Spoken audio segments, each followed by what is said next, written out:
Hello, everybody. My name is Kristen Hamilton, and I am the volunteer director for Zero Hour. Zero Hour is a youth-led climate justice organization that fights for low-income communities and communities of color that are being impacted the most by climate change. We have been around for about 3 years now, and I have been the director of volunteer management for about 2 years. And we wanted to make this Getting to the Roots of the Green New Deal presentation to explain what the Green New Deal is and exactly what it talks about. And if anybody has questions or anything that they don't understand about it, this will be in this presentation. So I think that we could sort of get right into it. Let me share my screen.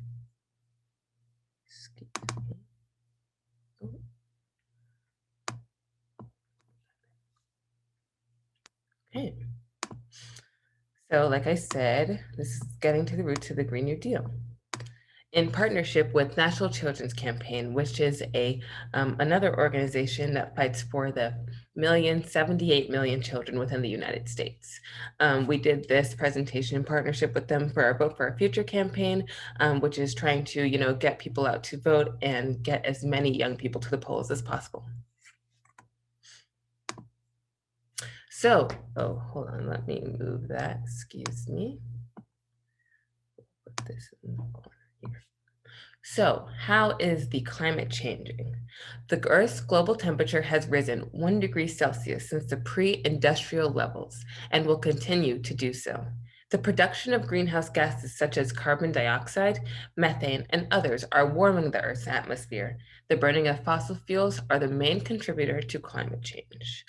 So as a lot of climate organizations preach nowadays, we can't always think that recycling is what's causing climate change. It is going to be those fossil fuel companies that are releasing tremendous amounts of carbon dioxide and methane into the atmosphere that is going to be warming the ozone layer. So that is what climate change is. The effects of this over time have resulted in rising global temperatures, unstable climate patterns, and extreme weather, all of which are having catastrophic impacts on our planet. Most recently, we could talk about the Australian fires and the not the Los Angeles, but the California fires that has caused a lot of, um, let's say, impacted those communities a lot. Um, those were, it killed many people lost animals, many people lost their lands. So it had a tremendous impact on the communities that the fires were impacting. So what is at stake? The Earth's global temperature is expected to rise 4 degrees Celsius by 2100. If drastic worldwide changes are not made immediately, this will inevitably and irreversibly alter every aspect of life on Earth. So we are not seeing the impacts of climate change all the time, every single day today, but at some point we will, and that's what we are fighting, and that is what's at stake. So how will our season and food system change? So we were thinking, since food is something that everybody needs, what's the best way to show how climate change is going to affect them by showing how it's going to impact the food that they get? So in red, we have the economic costs, and in blue, we have the economic benefits. You could see on the east that we would have increased coastal infrastructure damage and increased heat-related mortality, which means in Florida, we would have a lot of people dying because of rising temperatures, because their bodies would not be able to withstand the rising temperatures in those areas. On the west, we would have increased agriculture yields. That would be a benefit, both in the Northwest and a little bit in the Great Plains. That would be a good thing, but it would not outweigh the changed water supply and demand, increased wildfires, and increased energy demand. All of these economic costs because of climate change. Here are some environmental issues that we wanted to show as examples of what exactly can cause climate change. These are planet problems within the planet's ecological system, which are air, water, soil, and etc., that have developed as a result of human interference and exploitation.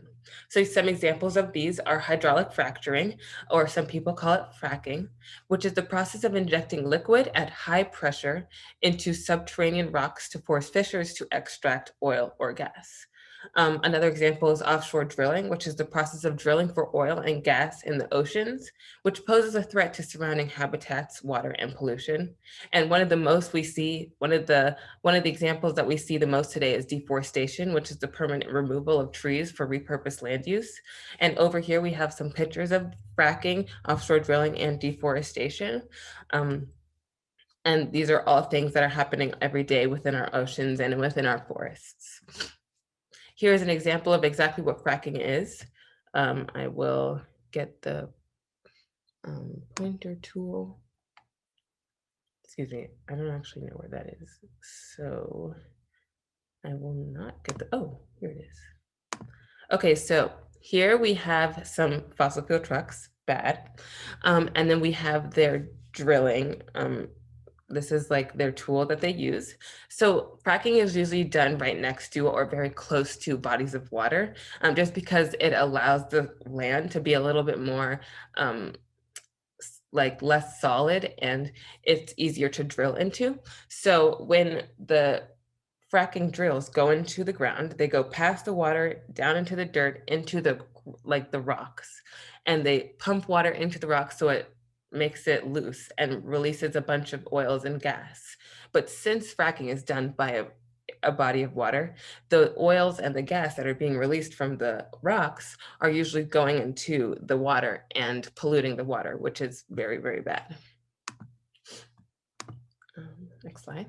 So what are some environmental issues of climate change? We talked about the things that have been caused from humans, but these are planets, again, with the planet problems with the planet's ecological systems, air, water, and soil that have developed as a result of human interference and exploitation, like we said before.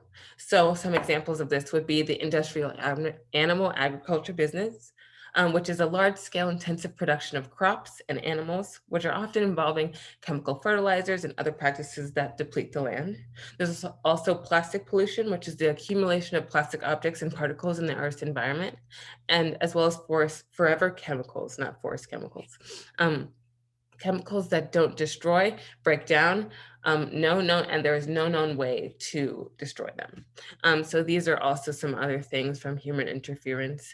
Industrial animal agriculture, a lot more people have been going vegetarian, vegan, pescatarian, trying to stay off, the cows a lot, which is a great way to, try and reduce your carbon footprint. A lot of people have been recycling more. We see a lot more recycling plants coming up and more recycling bins being more recycling bins coming up in areas. And forever chemicals are some things that are, hard to see in everyday life. So that's what those are. So here are some pictures. So now we wanted to get into the Green New Deal. So the Green New Deal is a resolution. It is not a bill. That is something that a lot of people don't really understand right from the beginning. It is a resolution that addresses climate change through a just transition to renewable energy sources. It is a vision for the future, and it talks about structural change to our entire economic and energy system, immediate and crucial climate action, and addresses socioeconomic inequalities. So the thing that we love within Zero Hour about the Green New Deal is that it addresses socioeconomic inequalities. We fight for the people that are being impacted the most by climate change. And those are going to be low-income people, people that live in areas of low income, Black and Brown communities, Indigenous people, all the people that are going to be impacted by climate change differently than higher income people or white people. So what is the Green New Deal not? It is not an anti-hamburger bill or a resolution. There is no mention of cows at all in the Green New Deal. It will not take away your ability to eat meat or anything. It is not a loss of jobs. If anything, it will be a creation of new jobs. It is not no more flying planes. We will still have planes. And it is not a decline of the economy. We will actually be regenerating new markets within the economy.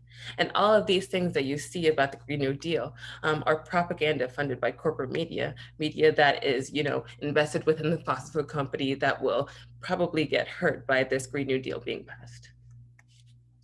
The Green New Deal is focused on renewable carbon neutral energy by 2030. It is a just transition for all workers. It is complete economic and economic transformation in the energy grid, and it is requiring a mass mobilization of our government and its people to combat the climate crisis.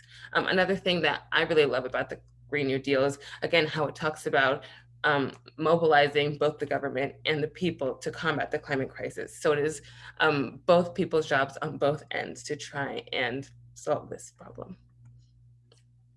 So if the Green New Deal does sound familiar, it is because there was the New Deal that was enacted between 1933 and 1939 by Franklin D. Roosevelt at that time.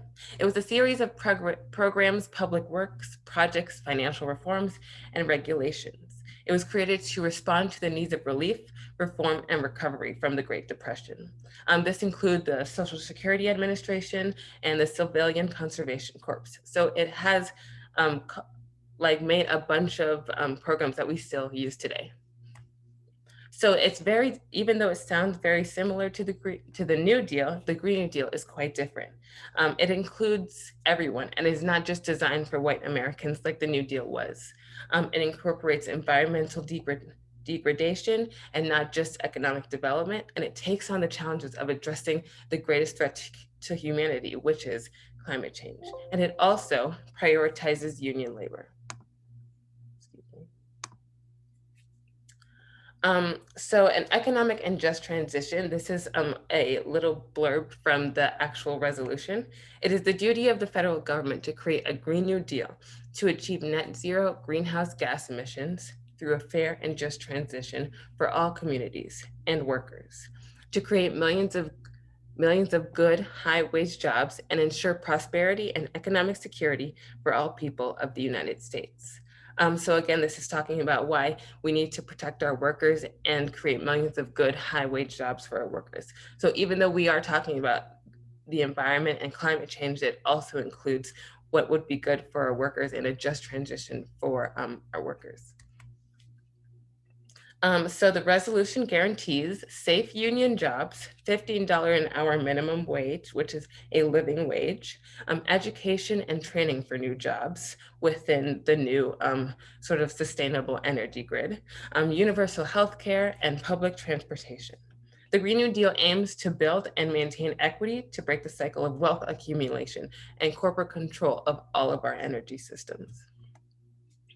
So the Green New Deal was enacted by Alexandria Ocasio-Cortez of New York and Senator Edward J. Markey of Massachusetts. It was introduced in February 2019 as a pretty young youth-led organization. It was really amazing to see this Green New Deal come up into Congress and being talked about within Congress, because it is basically something that we've been fighting for a very long time. So we signed on to it right away, and we wanted to push this as fast as possible and get this into the hands of as many people as possible. So we wanted to show that the Green New Deal was such a great resolution.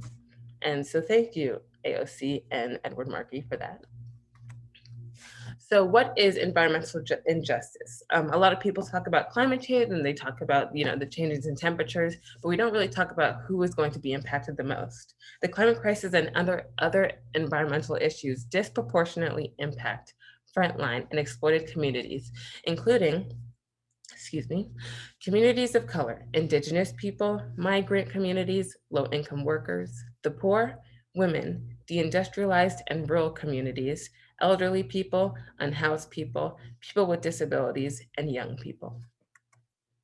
Some examples of this would be often fossil fuel plants are built in or near low-income communities and communities of color. We can see this firsthand in LA or some cities in Texas, where oil rigs are built right next to people's homes, causing them to have asthma or other health problems because of the oil rigs that are built right next to their homes. Many pipelines are built on or near Indigenous land, like the DA pipeline. We didn't want that to happen. Elderly people, unhoused people, and people with disabilities are often most at risk during natural disasters exacerbated by the climate crisis. Young people who will be on the planet the longest time will experience the greatest impacts of the climate crisis, which is sort of why we're doing something about it right now.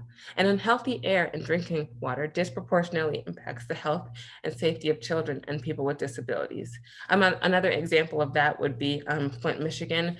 It is a mostly Black community, and they still don't have clean water to drink. So please keep that in mind. So what does the Green New Deal say about environmental injustices? They say, whereas climate change, pollution, and environmental destruction have exacerbated systemic, racial, regional, and social, environmental, and economic injustices by disproportionately affecting Indigenous peoples, communities of color, migrant communities, deindustrialized communities, depopulated rural communities, the poor, low-income workers, women, the elderly, the unhoused, people with disability, and youth. So again, that lists all the people that are going to be severely impacted by climate change. Environmental justice is reforming systemic ecological prejudices while being intentional of how policies may impact marginalized communities. Something that a lot of policies right now within the EPA or within our government, they do not actually talk about the people that are going to be impacted the most in the marginalized communities. So that's something that the Green New Deal really wanted to do. The Green New Deal guarantees clean air and water, healthcare, healthy food, and more to every American. The stoppage of all fossil fuel projects to level the economic playing field, which currently disadvantages certain populations by creating millions of $15 an hour safe union jobs, and also acknowledges all treaties with Indigenous peoples, respects Indigenous sovereignty, and mandates the free, prior, and informed consent of Indigenous peoples for all decisions that affect Indigenous peoples and their traditional territories. So while probably most of you guys know, the land that we are on now was originally Indigenous peoples' land, and that is something that they talk about in the Green New Deal. They want to make sure that we respect the Indigenous sovereignty and make sure that their voices are being heard within decisions that have to do with their land or decisions that have to do with anything or affecting any of their territories. The Green New Deal says, the Green New Deal aims to promote justice and equity by stopping current, preventing future, and repairing historic oppression of Indigenous peoples, communities of color, migrant communities, deindustrialized communities, depopulated rural communities, the poor, low-income workers, women, the elderly, the unhoused, people with disabilities, and youth. So this is a way to move forward. Naomi Klein, who is a great organizer and activist, she said, we face so many overlapping and intersecting crises that we can't afford to fix them one at a time. We need integrated solutions that radically bring down emissions while creating huge numbers of good, unionized jobs, and delivering meaningful justice to those who have been abused and excluded under the current extractive economy. So, Naomi Klein talking a little bit about why not just talking about climate.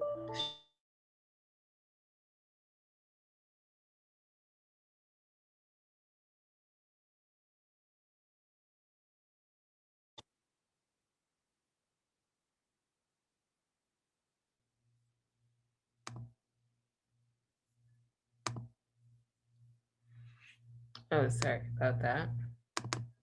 I do not know what just happened. So we'll just keep going, I guess. But Naomi Klein here wants to talk a little bit about why we can't just approach climate change as an environmental issue. It is integrated and it intersects with so many other things within this country that we must fix. And the Green New Deal addresses all of those things. The implementation of the Green New Deal would mean radical changes to all sectors of the United States, and it surpassed conventional barriers to address discrepancies throughout the nation's current standing. So the overall vision of the Green New Deal is a vision of positiveness. It is optimism. Makes people hopeful for things that is going to happen in the future. It provides all people of the United States with high quality healthcare, affordable, safe, and adequate housing, economic security, and clean water, clean air, healthy and affordable food, and access to nature. And that is what the Green New Deal is. So some action items that you guys can do, because we want the Green New Deal to be a catalyst. You can become an ambassador for 0 Hour if you go to bit.ly/to-the-roots, or you could go onto our website and you could apply to become an ambassador. You could sign up for more updates about our campaign with National Children's Campaign, Vote for Our Future, at voteforourfuture.org. You can have conversations with your peers about the Green New Deal, spread the message of it. Even take this presentation and go give it to some people in class over Zoom if you'd like. And you could, like I said, host your own community webinars with these slides, and you could find them at voteforourfuture.org/slides. Also, I don't know, if you guys know this, but the election is in 2 weeks. And I don't think that you can register to vote anymore because that's when we made this presentation, but you can definitely still get out to vote. Make sure that you're there, do early voting, do in-person voting, do in-person early voting, mail in your ballot, whatever you want, just get out and vote. And I know that this is not sort of live, so this is a Q&A. But if anybody has any questions about anything, feel free to contact me. My email is kristen@thisiszerohour.org, KHRI. Oh, you know what I could do? Oops. I can do it on the whiteboard, and I can just write what my email is. So it's kristen@thisiszerohour.org. And you can all find me there. Okay, well, thank you guys so much. This was great having me and talking about the Green New Deal. I hope that you guys have different perspective on what it exactly is. And I hope that everybody goes out and votes on November 3rd. Okay, have a great day. Bye.